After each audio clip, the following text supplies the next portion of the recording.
Iniciamos hoje o livro de Êxodo, o segundo livro da Bíblia do Antigo Testamento. E Êxodo, ele é uma continuação do livro de Gênesis. Inclusive, ele já começa falando que os nomes dos filhos de Jacó que foram para o Egito. E cada um levou a sua respectiva família. E aí vai falar os nomes dos filhos de Jacó.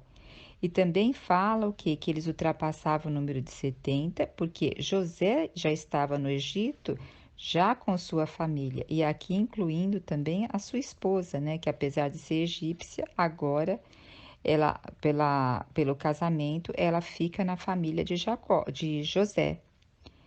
E os filhos de Israel, como eles estavam lá, eles eram fecundos, eles multiplicaram, tornaram-se cada vez mais numerosos e poderosos, a tal ponto que o país ficou repleto deles.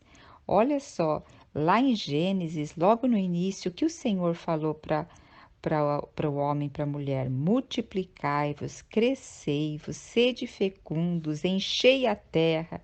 E olha aqui se cumprindo a promessa.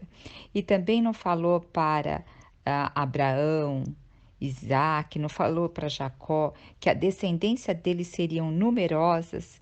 Então aqui nós já estamos vendo essa descendência numerosa crescendo. Imagine hoje, né?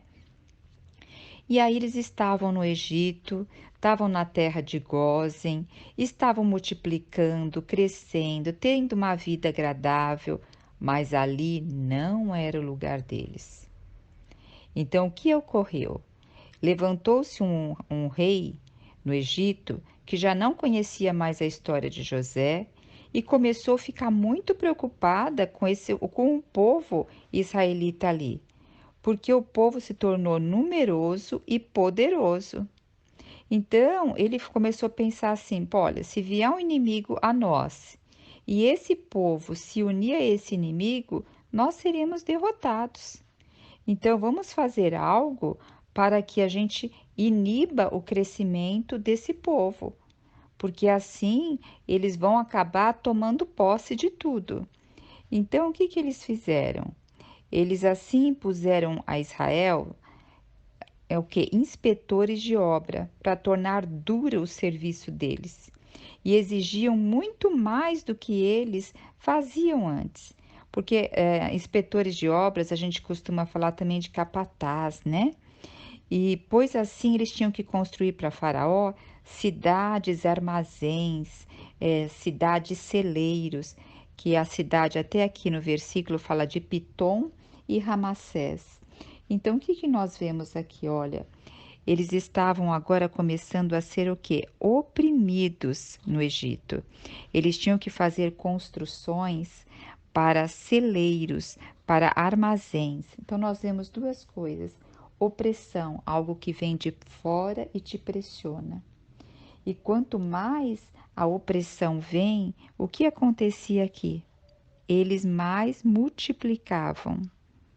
Quanto mais a opressão vinha, mais eles multiplicavam. Vocês já perceberam que a gente cresce muito mais em momentos de desafios, de sofrimentos, de problemas? Quando tudo está bem, nós não nos preocupamos tanto em olhar para dentro, fazer projetos, a gente leva a vida um pouco mais calma. Mas quando nós somos assim, estamos passando por esse momento agora, né? Talvez nós não estaríamos fazendo a leitura da Bíblia se não fosse esse momento. Provavelmente eu não estaria aqui fazendo no grupo, por conta que estaria com outras atividades, correndo para cima e para baixo, apesar que todos nós estamos com bastante atividades, mas a gente saiu de outras atividades também e começou a olhar mais para a vida, começamos a olhar mais para a finitude da vida, que hoje nós estamos aqui, amanhã não podemos estar. Isso nos leva mais próximos de Deus, né? Então, aqui o que que nós vemos? Quanto mais eles eram oprimidos, mais eles se multiplicavam e geravam filhos. E também o que chama atenção aqui é que eles tinham que construir esses celeiros, armazéns, e eles construíam com o quê? Com a fabricação de tijolos. O tijolo, porque lá em Israel eles faziam muitas construções com pedra, porque é uma lugar que tem muita pedra. E a palavra de Deus fala de edifício, sempre fala de pedras vivas. E o tijolo ele representa o que? A natureza humana, porque o homem foi feito do quê? Do pó da terra, foi feito pó da terra. Então, o próprio material do qual o homem foi feito, ele estava tendo que fabricar e ser oprimido. Então, é esse o cuidado que nós temos. Quando nós estamos tão envolvidos no Egito, chega um momento que nós viramos escravos do Egito, fabricando tijolos. Aqui é uma metáfora, né? Mas porque o Egito significa escravidão, significa mundo, significa sobrevivência, o mundo da sobrevivência. Então, quando nós nos envolvemos a tal ponto com o mundo da sobrevivência, nós somos escravizados e escravizados na nossa própria carne, utilizando o nosso próprio corpo para a construção das coisas do mundo. Então, lembrando daquele versículo, né? Que a nossa mente é a direção. Se a nossa mente estiver inclinada para a carne, para as obras da carne, o que vai gerar? Morte. Mas se a nossa mente estiver inclinada para o espírito, nós vamos ter vida e paz.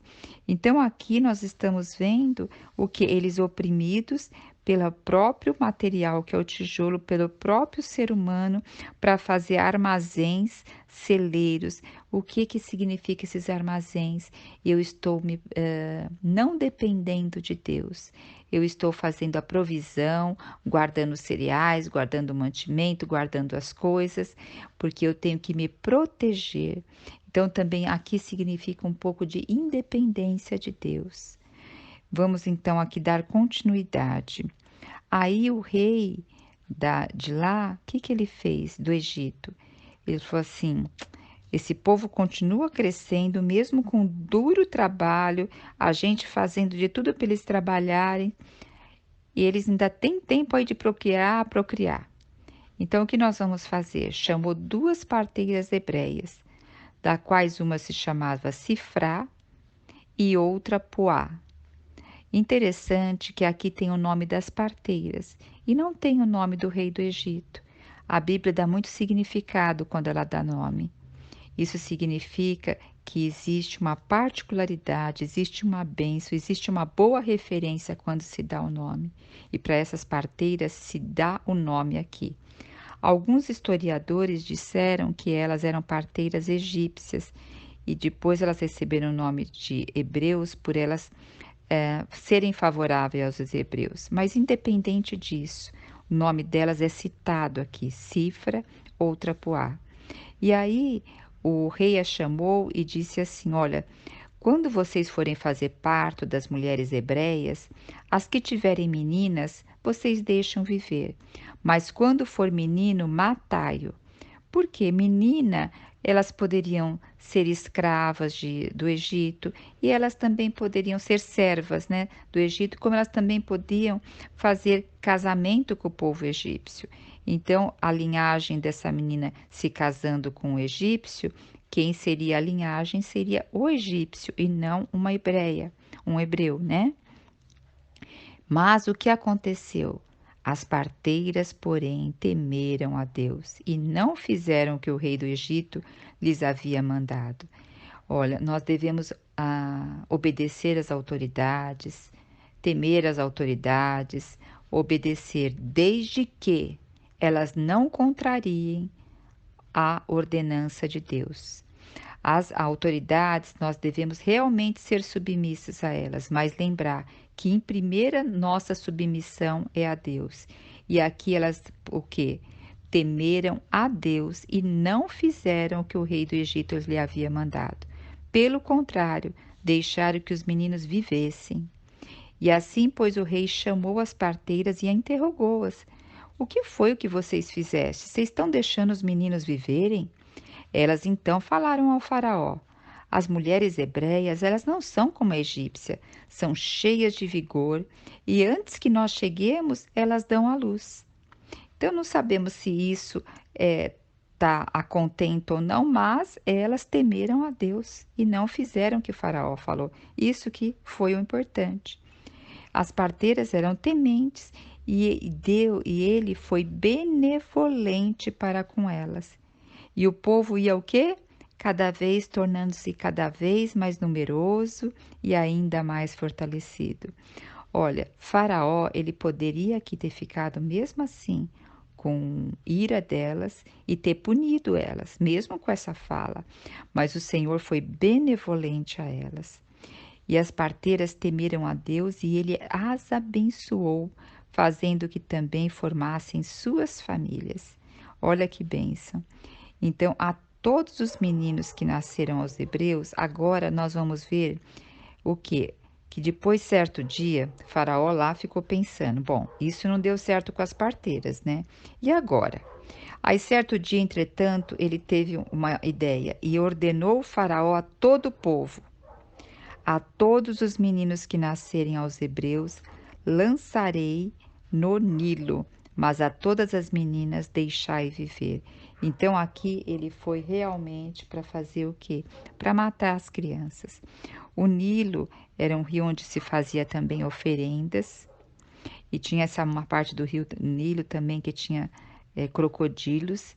Então aqui era para matar as crianças jogando no Nilo, rio Nilo. Mas as meninas deixai viver, por quanto que a gente já falou o porquê deixar viver as meninas. Então aqui nós demos introdução no livro de Êxodo. Deus vai falar muito conosco por meio desse livro.